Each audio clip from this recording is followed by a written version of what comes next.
The Henry VI monologue development has been very, very impactful um, on my progress in classicals anyway. Uh, for the main reason of I focused on this one before the Winter's Tale monologue, and it was because it showed more of a contrast between characters um, in my first contemporary monologue, because I knew from going to open evenings and stuff at the unis that I'm looking at, um, Leeds Conservatoire being one of them, they don't ask for classical and contemporary, they ask for contrasting. And I felt obviously classical and contemporary are contrasting anyway, so I do one of each, and um, that had benefit me and show my versatility as an actor anyway. And also, adding on to that, in this monologue, there's movement. Um, like the characters moving, whereas in Rare Birds he's very solemn and kind of still. So, going through the rehearsals of this, I got to do these all on the same day, which was really good and really helpful. And I did them all on the day that Jordan Fleming was in to help out with monologue rep and everything in preparation for drama schools, like self-tapes and all of that stuff.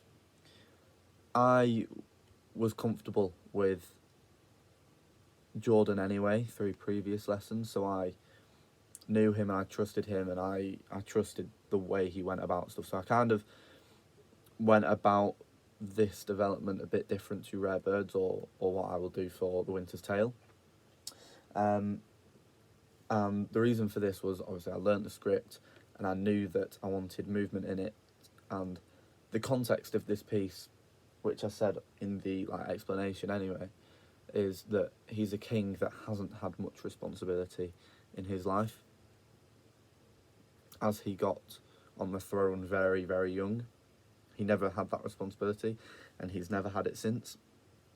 So it's quite a complex character, and I needed to show that and portray that convincingly, and the storyline behind that without telling them the context, telling the audience the context of the scene. The first rehearsal was interesting because doing it on screen is a lot different to doing it on stage. We have learnt Shakespeare for doing it on the Globe, like the Globe Theatre, so communicating and oversharing each movement, whether that be hand gestures, arm gestures, hand movements, hand placements, shoulder placements, like your chin, your eye line, all of that we've learnt to do up, down, left, right, like to the kings up at the top to communicate it that way. But on screen work in an audition room, it'll be totally different. The physicality will have to change, and that's kind of what I was getting my head around in the first rehearsal, trying to still perform convincingly and as a Shakespearean actor would, but also not go over the top. And I felt when I watched it back, there were certain things that I could work on, which again Jordan agreed, certain things that I could work on when I wasn't fully committed, because I didn't want to overshare. Not like as a Shakespearean actor, you do need to overshare, but I didn't want to overact it. I didn't want to overemphasize any movements to the point of it becoming gimmicky. That was a big aim for me, and I think on the first run through, I did a little bit. The second run through, I tried to work on that and improve it so it was still convincing, but I still told a story. From the second one, Jordan kind of took me to a side and said, physicality wise, because again, he didn't know about rare birds, he didn't think about that, so he was saying, would you be able to show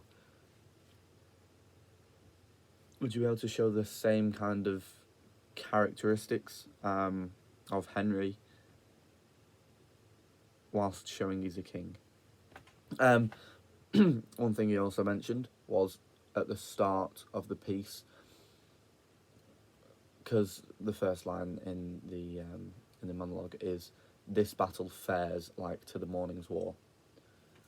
So he kind of just said, what battle? The feedback was, what's the battle, where's the battle, and why are you like on a molehill? Hence the line, "Here on this molehill will I sit me down." Is that why you on a molehill? Communicate that to the audience. And I agree with that, because the one thing which I try and get through directors and personal performances is, it's the first, like, yes, you'll have done the script loads of times, you'll have performed it loads, so it's the first time that the audience have heard it, but it's not the first time that you've performed it, so you need to convincingly show it every single time, and especially if it's going to drama schools. So I understood what he meant, what Jordan meant. What you said with the movement aspect of it, he went, try one just stood still, not moving at all, and try one moving about and having extra movement, which ended up being more in my comfort zone. But the one at the start, the stood still one, which I believe is number 3, rehearsal number 3, it does have by the side of it, not on the website, but if you click onto it, it says rehearsal number and then stood still or moving. That's the reason for it, because I tried one with more movement, more like emphasis on the movement to show that kind of childlike nature of the character. And then I also did one where I was kind of showing that he's a king and showing that hierarchy and that power in my physicality. Yeah, it felt more comfortable doing it moving wise, but watching it back, it felt more stylized and there was more character in the stood still one. And when I performed both of these, because I did it like one after the other, so I didn't have any feedback in between the middle, but I felt that was the best idea, because if I did have feedback in the middle, I'd change my performance when that weren't the focus. The focus was to see, movement wise, do I move or do I stand still? But then I went for a final take, and I tried to just have a bit of variety, because I feel that's one thing which I am aiming to hit and have been aiming to hit for quite a while now, that target. And just letting go of everything that I've previously learned and just trying something new. So in that final take, I tried to let go, and I think it was really, really successful. I showed I portrayed the emotions of the character, the thought process of the character, taking my time in lines to think about how the story is progressing, how the story is changing for the first time the audience have listened to it. I added all of that feedback that I got from the previous rehearsals and this one all together, and it came out really, really good. Also, the feedback was very positive as well,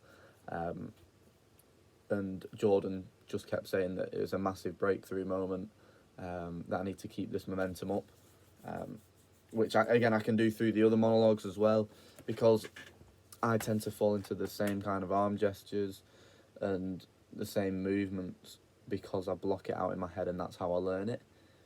But because I was confident with the lines, and I think that was the main reason, because I was confident with the lines, it helped me experiment with the physicality of the character.